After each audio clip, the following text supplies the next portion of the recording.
નમસ્કાર દર્શક મિત્રો, એસડી ન્યૂઝ ગુજરાતી ચેનલ પર આપનું સ્વાગત છે અને હું આપની સાથે વૈશાલી પુબારુ કરીશું નજર આજના સમાચાર પર। અંકલેશ્વરના રામકુંડ ખાતે અન્ન ક્ષેત્ર ચાલે છે, જ્યાં પરિક્રમાવાસીઓને બે સમય ભોજન તેમજ ચા નાસ્તો કરાવવામાં આવે છે, પરંતુ પરિક્રમાવાસીઓને રહેવા તેમજ નાહવાની સમસ્યા ઊભી થાય છે, જેના માટે સરકાર આગળ આવે તેવી રામકુંડના મહંત ગંગાદાસ બાપુ દ્વારા માંગ કરવામાં આવી છે।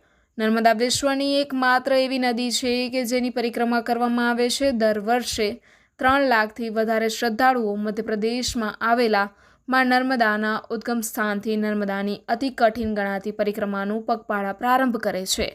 હવે વાહનો મારફતે નર્મદાની પરિક્રમા કરતા શ્રદ્ધાળુઓની સંખ્યામાં પણ વધારો થયો છે। નર્મદા પરિક્રમાવાસીઓ માટે અંકલેશ્વરના રામકુંડ ખાતે અન્ન ક્ષેત્ર ચાલે છે, જ્યાં પરિક્રમાવાસીઓને બે સમય ભોજન તેમજ ચા નાસ્તો કરવામાં આવે છે, પરંતુ પરિક્રમાવાસીઓને રહેવા તેમજ નાહવાની સમસ્યા ઊભી થાય છે, જેના માટે સરકાર આગળ આવે તેવી રામકુંડના મહંત ગંગાદાસ બાપુ દ્વારા માંગ કરવામાં આવી છે। ગુજરાત સરકાર હોય કે પછી મધ્યપ્રદેશ સરકાર, બંને સરકારો પરિક્રમાવાસીઓને માળખાકીય સુવિધાઓ પૂરી પાડવામાં સદંતર નિષ્ફળ રહી છે। પરિક્રમાવાસીઓ ચાલી શકે તે માટે પાથ બનાવવામાં નથી આવ્યા કે પછી નથી બન્યા શૌચાલયો। વર્ષો પહેલાં પરિક્રમાવાસી માટે નર્મદા પથ બનાવવાની અને ચોક્કસ અંતરની પરવિસામા માટેની બેઠક વ્યવસ્થાનું પણ આયોજન કરાયું હતું, જો કે આ પ્રોજેક્ટ આજ દિન સુધી પૂરો થઈ શક્યો નથી। આજે પણ પરિક્રમાવાસીઓ ભગવાન ભરોસે જ તેની પરિક્રમા આગળ ધપાવી રહ્યા છે। સેવાભાવી સંસ્થાઓ તથા આશ્રમોના સહારે પરિક્રમાવાસીઓ હજારો કિલોમીટરની પરિક્રમા પૂરી કરતા હોય છે।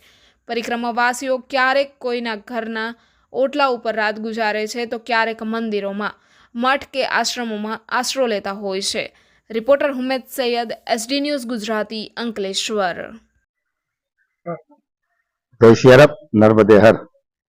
અંકલેશ્વર પુરાણ પ્રસિદ્ધ શ્રી રામકુંડ તીર્થધામ ઉપર પ્રતિ વર્ષ 2 થી 2.5 લાખ પરિક્રમાવાસીઓ જે આવી રહ્યા છે, આ વર્ષે એવું જોતા લાગે છે કે ઘણો ઘસારો, ઘણો એટલે ડબલ ઘણો ઘસારો પરિક્રમાવાસીનો અને લોકો ભાવ અને શ્રદ્ધાથી આવી રહ્યા છે।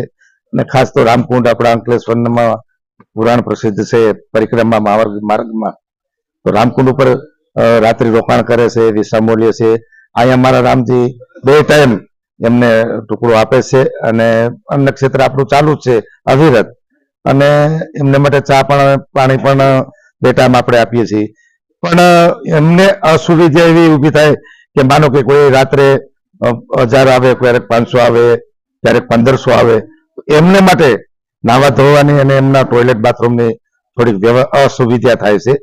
તો સરકારને ગ્રામજનો તો સેવા કરે છે, ગ્રામવાસી પણ ઘણા લોકો મદદ કરવા આવે છે, એમને માટે બ્લેન્કેટો, એમને માટે કઈ જરૂરિયાતમંદોને કઈ બીજું કઈ વસ્ત્રો નથી તો લોકો આપે છે, અમે પણ અહીંથી આપીએ છીએ।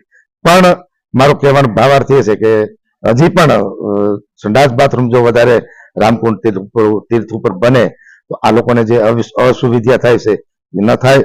અને ગ્રામજનોને મારે ખાસ વિનંતી કે આપ ઘણી સેવા કરો છો પરિક્રમાવાસીની, પણ વિશેષ અત્યારે ઠંડીનો સમય છે અને સિનિયર સિટીઝન લોકો વધારે આવે છે, એમને માટે કંબલોની વ્યવસ્થા થાય, એમને માટે દવાની તો વ્યવસ્થા અહીંથી લોકો કરી રહ્યા છે અને અમે પણ કરી રહ્યા છીએ, આપીએ જ છીએ, પણ એમને માટે નાવા ધોવાની સુંદર વ્યવસ્થા થાય એ સરકારશ્રીને પણ હું અપીલ કરું છું, ગ્રામજનોને પણ કહું છું કે આવા લોકોને આપણે મદદ કરવી જોઈએ, જેથી કરીને આપણા અંકલેશ્વરનું નામ સારું જાય છે અને સારું જ થશે, એમાં કોઈ શંકા નથી। પણ વિશેષ એ લોકોને સુવિધા મળે એવી પ્રાર્થના।